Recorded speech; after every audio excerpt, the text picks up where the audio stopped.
ఇంట్లో దేవతలు ఉంటే ఎలాంటి శుభ సంకేతాలు కనిపిస్తాయో ఈ వీడియోలో తెలుసుకోండి.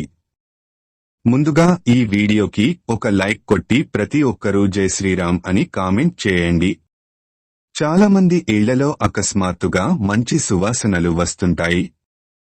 పక్కింట్లో నుండి ఈ సువాసనలు వస్తున్నాయిలే అని మనం అనుకుంటాము, కానీ అది చాలా పెద్ద తప్పు. మీ ఇంట్లో అకస్మాత్తుగా పుష్పాల సువాసనలు అలాగే చందం సువాసనలు వస్తే దేవుని శక్తి మీ ఇంట్లో ఉందని అర్థం. మీ చుట్టూ దేవతలు తిరుగుతున్నారని అర్థం. అలాగే దీపారాధన చేసే సమయంలో దీపంలో ఉండే వత్తి పూర్తిగా కాలి బూడిదగా మారితే అది చాలా శుభసూచకం. దీపం వత్తులు పూర్తిగా కాలిపోతే మీ పూజలను దేవుడు స్వీకరించాడని, మీ పూజలన్నీ దేవునికి చేరుతున్నాయని, మీ పనుల్లో విజయాలు రాబోతున్నాయని అర్థం. కానీ దీపంలోని ఒత్తులు సగమే కాలి త్వరగా